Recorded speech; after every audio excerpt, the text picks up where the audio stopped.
Hello everyone, and welcome to my channel Cooking for the Family. I'm Dyvonne, and today I'm going to share with you my recipe for chocolate chip banana bread.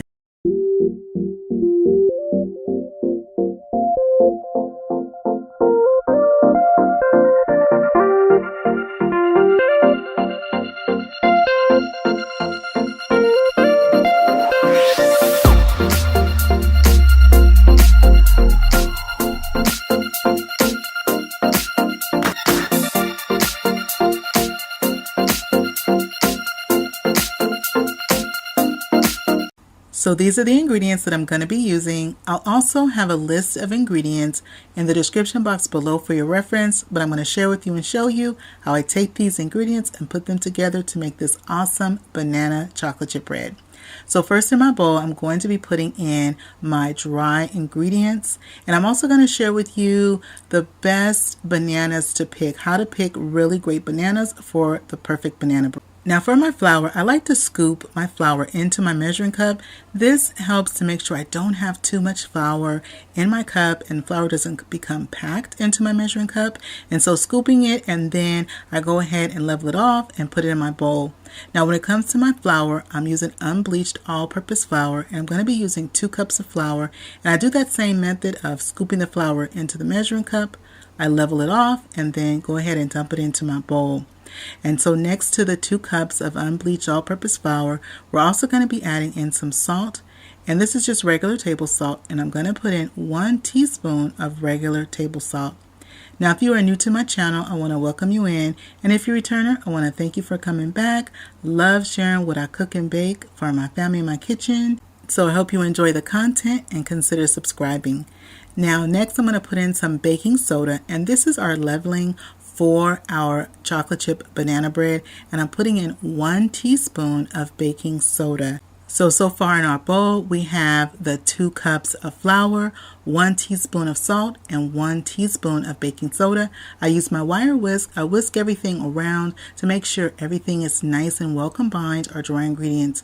Now something else that I love to put in my banana bread is a little bit of cinnamon.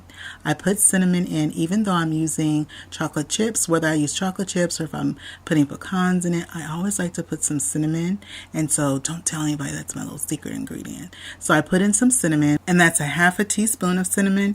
And my second little secret ingredient that I always use is some nutmeg. I put in a 1/2 teaspoon of nutmeg. Now if you don't want to use the cinnamon or the nutmeg, you can leave them out. They're optional. I've been using it and baking it like that, and it gives it something extra special, and it's a great addition. So that's a 1/2 teaspoon of cinnamon and a 1/2 teaspoon of nutmeg. I go ahead and whisk the cinnamon and nutmeg into the other dry ingredients. I'm going to set my dry ingredients aside so I can work on what I like to call my banana slurry. So you want to have 1 bowl for your dry ingredients, which is a little bit smaller, and a larger bowl for our wet ingredients. Now for the bananas, this is what you want your bananas to pretty much look like when you're going to be using them for baking. The reason being is that I found that if the banana has anywhere from about 50% to about 75% of browning on them, and you see around that top how the top edge, this stem here of the banana, it'll wiggle. That'll let you know that your banana is nice and ripe, versus this is another banana. You see how the stem, that end there, is still green and it doesn't wiggle? That lets me know that the banana is not as ripe as this one at the top that will wiggle. And also the browning is anywhere from about 50% to about 75%, but no more than 75% of the banana I want to be brown or ripened. If the banana has gone totally dark and it's dark all over and it's got a lot of browning on it, it starts to take on a very fermented taste to the banana, and that fermented taste will carry over into what you're baking, what you're making, and so it'll give like an odd aftertaste of a fermented banana, which can also be kind of tangy. And so to avoid that, you want to have a banana that has that wiggling at the top that I was sharing with you, and the banana has some browning, at least 50%, 60%, 70% is what you're going to be looking for, and they're nice and soft. And so my little thing that I like to do to crush my bananas is I use my potato masher. So my potato masher works wonderfully. And I just mashed my bananas just right into the bowl, just like this. And so it's going to break them up, and I'm going to have a little bit of some banana chunks still. And so that's what I like to have, just a little bit of banana chunks that are nice and soft. So once I've gotten to this point, I go ahead and I'm going to put in 1 cup of regular granulated sugar, and then I'm going to continue to mash my bananas and blend in the sugar. And this is going to start to create that nice slurry because the banana and the sugar will start to mix and dissolve together. And so just continue to mash just like this. And then once I've mashed my bananas pretty good, I'm going to start to stir and then just continue to blend in that sugar and the bananas. And then you see how a nice little slurry starts up. And so this is going to be our base. So it's our 3 bananas that we went on and mashed that were nice and soft and they were ripe. And then our 1 cup of granulated sugar. And so this is what it's looking like. So we've mashed it really good. Now we're going to add in my eggs. And so with my eggs, I'm going to be using 2 large eggs that I had at room temperature. The reason why I have my eggs at room temperature is because room temperature eggs versus cold eggs straight out of the refrigerator are going to blend so much better into your mixes and into your batters. And so I like to put my eggs in a separate bowl just in case I get like a little eggshell. I'm not trying to chase an eggshell around with the other ingredients. I just like to always crack my egg pretty much into a separate bowl. So once I added in my eggs, I go ahead and I whip the eggs in there with the bananas and with the sugar. Now I'm going to add some vegetable oil, and I'm going to be using a 1/2 cup of regular vegetable oil. You can also use canola oil if you don't have any vegetable oil on hand, but this is a 1/2 cup of vegetable oil. And do me a favor, if you're enjoying this video so far, don't forget to show it some love and give it a thumbs up. So I go ahead and blend in my vegetable oil. And again, in my large bowl for my wet ingredients are the 3 bananas, the 1 cup of sugar, the 2 large eggs, and the 1/2 cup of vegetable oil. So go ahead and just whisk really good, making sure that the vegetable oil has blended in with the other ingredients. Now also, while I'm doing this, I have my oven is preheating. My oven is preheating on 325 degrees. So now what I do is I take the dry ingredients and add them into the wet. And I always like to add the dry ingredients, and typically with baking you want to add your dry ingredients to the wet ingredients, and the reason being is it helps to keep the clumping down versus if you took the wet ingredients and poured them into the dry, you get a lot of clumping, and then you'd have to kind of work all of those lumps out of your batter. And so this way it's much easier. I put in about 1/3 of the dry ingredients into the wet, and I mix that around. I put the second third and then the final third, and that's usually how I like to do it, in thirds, or either you can do it half and then half. But you want to definitely do it in stages instead of just dumping all of the flour in at one time. And to continue to blend it, I use my spatula. You can use a spatula or either a large spoon.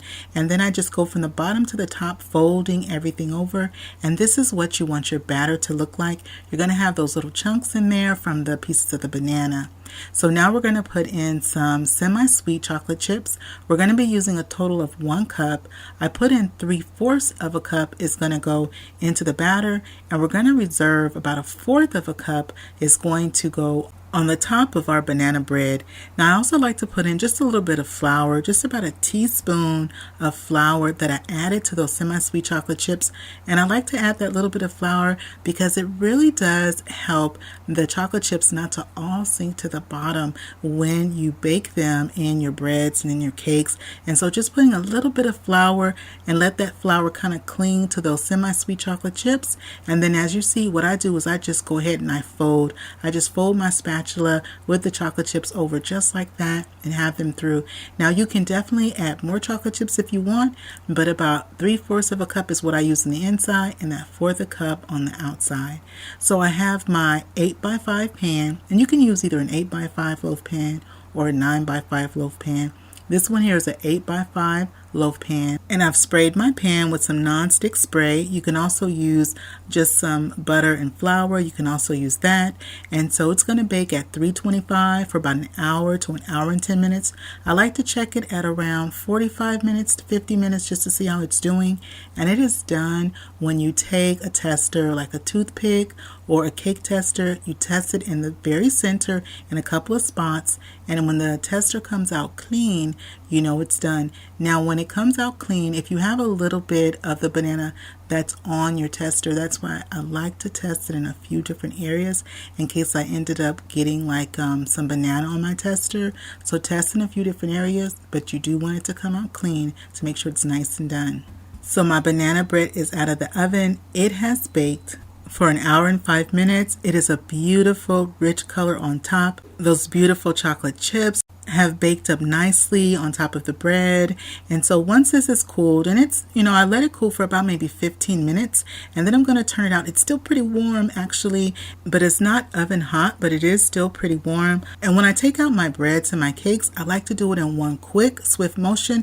That keeps it from breaking apart. So anytime that you want to release it from your pan, always try to do it in one quick, swift motion. So this is looking great. I let it cool. Our chocolate chips did not all sink to the bottom. They're cascading throughout our bread. It is looking good. It is smelling good. We just love this chocolate chip banana bread.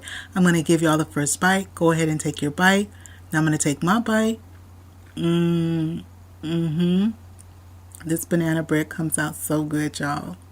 Well, I hope you give this recipe a try, and if you want to add something extra special, try a cup of chopped walnuts or a cup of chopped pecans added to this recipe. It is wonderful. I hope you enjoyed spending time with me in my kitchen. If you like this video, don't forget to show us some love, give it a thumbs up, click share this video with a friend or family, and don't forget to click that notification bell so you can come back and visit me again in my kitchen. And remember, it's always good when Dyvonne is cooking for the family. I'll see you on the next one. Bye-bye, everybody.